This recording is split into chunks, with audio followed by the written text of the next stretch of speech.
I now give the floor to Ms. Pramila Patten. Madam President, Excellencies, thank you for this opportunity to brief the Council on my recent visit to Somalia, which took place from the 14th to 18th of July at the invitation of the federal government. While this was my first visit, Somalia has been a priority country for my mandate over the past decade. Following the signing of a joint communique on the prevention of sexual violence in May 2013, my office, through the team of experts on the rule of law and sexual violence in conflict, has been actively working with UNSOM and other UN entities to support the government in strengthening its formal justice system. The purpose of my visit was to engage with the federal government and the federal member states to take stock of ongoing efforts, understand the challenges, and determine the nature of support to be extended to the government in its efforts to prevent and respond to conflict-related sexual violence.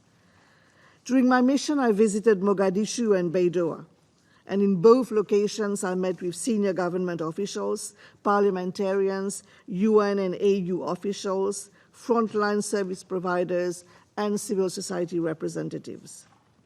I could not meet with survivors due to security constraints, but I'm satisfied with the level of information I obtained from the UN system and implementing partners who stressed how sexual violence in Somalia remains a matter of grave concern. The number of cases documented are just the tip of a deeply structural problem with countless women and girls subjected to or living in fear of sexual violence. They stress on countless as victims are often invisible and inaccessible, with nowhere to report these crimes and nowhere to turn. Madam President, it is an environment in which women and girls are particularly vulnerable to conflict-related sexual violence, owing to deeply entrenched gender inequality and discrimination, continuing insecurity, weak rule of law, large-scale displacement, limited reach of state institutions, lack of access to areas controlled by Al-Shabaab, and the recurrent humanitarian crisis. In Baidoa, the president of Southwest State and other members of his cabinet, the ministers of justice and gender equality, informed me of persistent insecurity, particularly in IDP camps, with displaced women and girls from marginalized minority groups facing the highest risk of sexual violence, owing to a lack of or limited access to protection mechanisms. I met with more than 35 civil society organizations and frontline service providers in Mogadishu who depicted a situation where sexual predators are emboldened by a weak legal system and the stigma attached to reporting, leading to justice being elusive for most victims.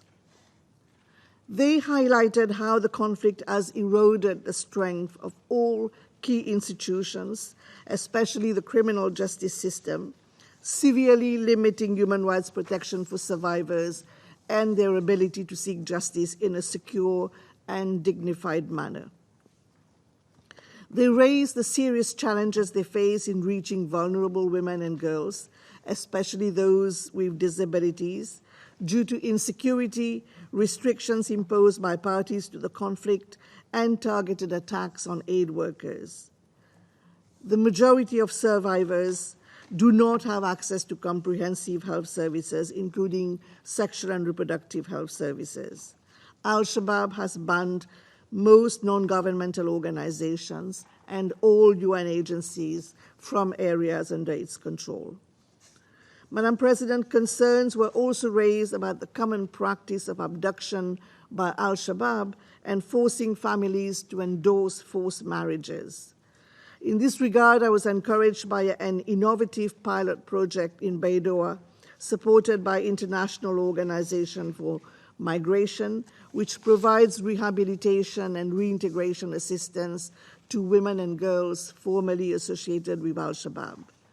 Social workers shared information about several cases, including that of a 17-year-old girl who was abducted and forcibly married to a member of Al-Shabaab, but escaped with her 2 children born from rape, and that of another young victim who had to pay 50 million shillings, the equivalent of 2,500 USD, in order to escape Al-Shabaab. Recognizing the potential of this project and the urgent need to reach more victims of violent extremism and terrorism, UN Action Against Sexual Violence in Conflict, the interagency network which I chair, is already working to replicate and scale up this initiative.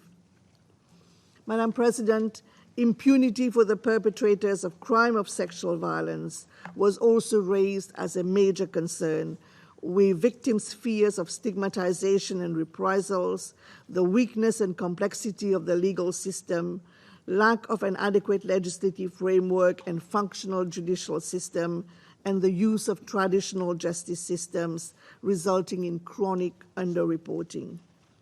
Despite ongoing efforts of the government to strengthen the formal justice system, many survivors of sexual violence depend on traditional mechanisms for justice, including customary law, zir, and sharia, where they are forced to marry their rapist to avoid bringing shame and stigma to the family.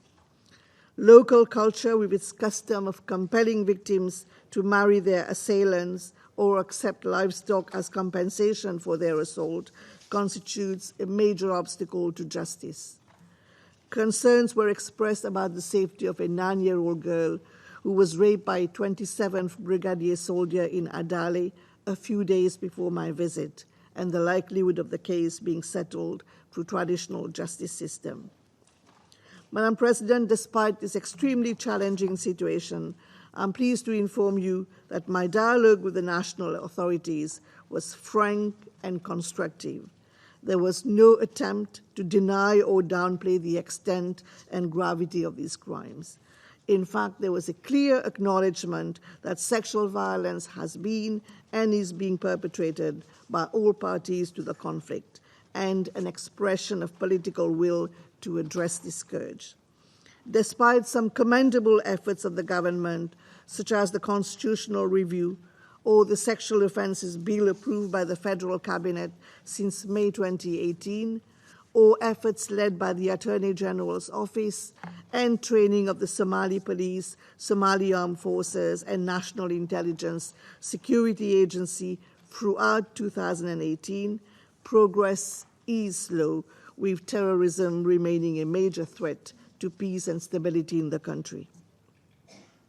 As a direct outcome of my visit, the government committed to working with the United Nations system to develop a new implementation plan for the joint communique in the form of an action plan on ending sexual violence in conflict, which will focus on key elements of Security Council Resolution 2331, which outlines the nexus between terrorism and conflict-related sexual violence, and Resolution 2467, which calls for a holistic, survivor-centered response to conflict-related sexual violence.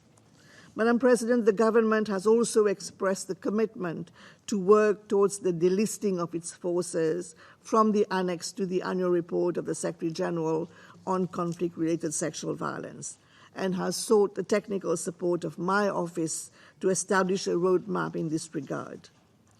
In the last Secretary General's report, the Somali National Army, Somali Police Force, and allied militia, as well as the Puntland forces, are listed as parties credibly suspected of committing or being responsible for patterns of rape and other forms of sexual violence. In my engagement with the Deputy Prime Minister and other government officials, I made it clear that full implementation of the joint communique will be key on the road towards delisting. Other key messages I imparted to the government include the importance of tackling conflict-related sexual violence primarily as a matter of peace and security by engaging ministries of defense, international security, and justice alongside the Ministry of Women, Human Rights and Development. the importance of addressing the root causes, along with a recognition that ending sexual violence necessitates ending the gender inequality and discrimination which underpins both the abuse and accompanying social stigma, starting with the ratification of relevant international and regional women's rights instruments. 3, the prompt enactment of the Sexual Offences Bill, which is still before the Parliament, noting that the Somali Penal Code classifies sexual violence as merely an offence against modesty and sexual honour. 4th, the need to strengthen the participation of the federal member states in all the initiatives of the federal government, and more especially in the development and implementation of the new action plan. Last but not least, how critical it is to engage a broader range of stakeholders, including the government, civil society, traditional and religious leaders, and the donor and diplomatic community. Madam President, I have agreed with the federal government of Somalia to deploy technical expertise from my office at the earliest convenience to support the elaboration of a new action plan to address and respond to conflict-related sexual violence. My office will be working closely with the UN system as a whole in supporting the government of Somalia. Madam President, though peace remains elusive and violence and insecurity has become normalized through decades of conflict, survivors and frontline service providers remain resilient. What they want, above all, is a response from their government and the international community that shows that they are not forgotten. Thank you. I thank Ms. Patten for her briefing.